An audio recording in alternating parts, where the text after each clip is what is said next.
Lesson number 7. Our houses. A house is a building in which a family lives. A house can be big or small. It can be kacha or pakka. It can be a hut or a cottage. It can be a flat or a building. A kacha house is made of mud, sticks and dry leaves. A pakka house is made of bricks, steel, cement and stone. Students, our houses ಅಂದರೆ ನಮ್ಮ ಮನೆಗಳು ಅಂತ. So ನಮ್ಮ ಮನೆಯಲ್ಲಿ ನಾವು ನಮ್ಮ ಕುಟುಂಬದವ್ರ ಜೊತೆ ವಾಸ ಮಾಡ್ತೀವಿ. ಸೊ ಕೆಲವೊಂದು ಮನೆಗಳು ಚಿಕ್ಕದಿರುತ್ತೆ, ಕೆಲವೊಂದು ಮನೆ ಹಾಗೆ ದೊಡ್ಡದಿರುತ್ತೆ. ಆಮೇಲೆ ಕಚ್ಚಾ ಹೌಸ್, ಪಕ್ಕಾ ಹೌಸ್, ಆಮೇಲೆ ಹಟ್, ಕಾಟೇಜ್, ಫ್ಲಾಟ್, ಆಮೇಲೆ ಬಿಲ್ಡಿಂಗ್ಗಳನ್ನು ಕೂಡ ನಾವಿಲ್ಲಿ ನೋಡ್ತಾ ಹೋಗ್ತೀವಿ.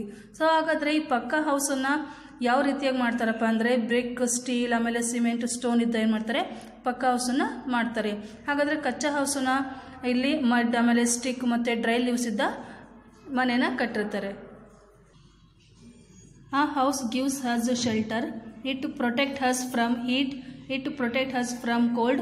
It protects us from wind and rain. In our house, we can sit and eat. We can rest and sleep. We can sing and dance. We can play indoor games. We can keep our things and money. Our house is our nest. In it we feel safe and happy. ಮನೆ ನಮ್ಮೆಲ್ರಿಗೂ ಕೂಡ ಏನು ಮಾಡುತ್ತೆ, ನಮ್ಮ ಕುಟುಂಬದ ಸದಸ್ಯರಿಗೆಲ್ರಿಗೂ ಕೂಡ ನಮಗೂ ಕೂಡ ಇಲ್ಲಿ ಆಶ್ರಯವನ್ನು ಕೊಡುತ್ತೆ. ಅಂದರೆ ಇಲ್ಲಿ ಮಳೆ, ಚಳಿ, ಗಾಳಿಗಿಂದ ಏನು ಮಾಡುತ್ತೆ, ನಮ್ಮನ್ನು ರಕ್ಷಣೆ ಮಾಡುತ್ತೆ.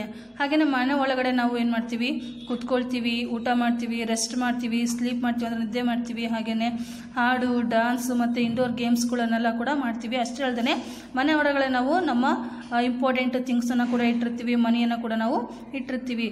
ಸೊ ನಮ್ಮ ಮನೆಯಲ್ಲಿ ನಾವು ವಾಸ ಮಾಡೋದಿದ್ರೆ ನಮಗೆ ಒಂದು ಸೇಫ್ ಆಗಿರುವಂಥ ಫೀಲ್ ಬರುತ್ತೆ. ಹಾಗೆ ನಾವೆಲ್ಲರೂ ಕೂಡ ಖುಷಿಯಾಗಿರ್ತೀವಿ. A house can have one or more than one room. ಅಂದರೆ ಇಲ್ಲಿ ಒಂದು ಮನೆ ಅಂದರೆ ಕೇವಲ ಒಂದೇ ರೂಮ್ ಇರಲ್ಲ, ಒಂದಕ್ಕಿಂತ ಹೆಚ್ಚು ರೂಮ್ಗಳೆಲ್ಲ ಇರುತ್ತೆ. ಸೊ ಹಾಗಾದರೆ ಇಂಪಾರ್ಟೆಂಟ್ ರೂಮ್ಸಲ್ಲಿ ಯಾವ್ದಾದ್ರು ಬರುತ್ತೆ ಅಂತ ನೋಡೋಣ.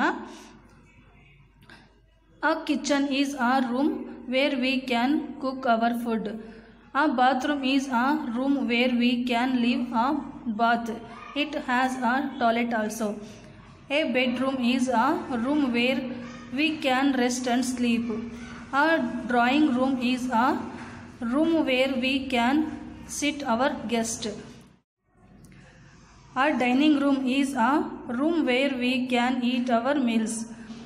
A study is a room where we can sit to read and write. ಅಂದರೆ ಮನೆಯಲ್ಲಿ ಕೇವಲ ಒಂದು ರೂಮಲ್ಲ, ಒಂದಕ್ಕಿಂತ ಹೆಚ್ಚು ರೂಮ್ ಇರುತ್ತೆ. ಹಾಗೆಯೇ ಇಲ್ಲಿ ಇಂಪಾರ್ಟೆಂಟ್ ಆಗಿರೋ ರೂಮ್ಸ್ ಯಾವುದು ಅಂದರೆ ಅದು ಕಿಚನ್. ಸೊ ಕಿಚನಲ್ಲಿ ಏನು ಮಾಡ್ತೀವಿ, ಪ್ರತಿದಿನ ಅಡುಗೆನ ಮಾಡ್ತೀವಿ. ಹಾಗೆ ಬಾತ್ರೂಮಲ್ಲಿ ಪ್ರತಿದಿನ ಸ್ನಾನ ಮಾಡ್ತೀವಿ. ಹಾಗೆ ಟಾಯ್ಲೆಟನ್ನು ಯೂಸ್ ಮಾಡ್ತೀವಿ. ಹಾಗೆಯೇ ಬೆಡ್ರೂಮಲ್ಲಿ ನಾವು ಪ್ರತಿದಿನ ರೆಸ್ಟ್ ಮಾಡ್ತೀವಿ, ವಿಶ್ರಾಂತಿ ತೆಗೆದುಕೊಳ್ತೀವಿ, ನಿದ್ದೆ ಮಾಡ್ತೀವಿ. ಹಾಗೆಯೇ ಡೈನಿಂಗ್ ರೂಮ್ನಲ್ಲಿ ನಾವು ಎಲ್ಲರೂ ಕೂತು ಏನು ಮಾಡ್ತೀವಿ, ಊಟವನ್ನು ಮಾಡ್ತೀವಿ.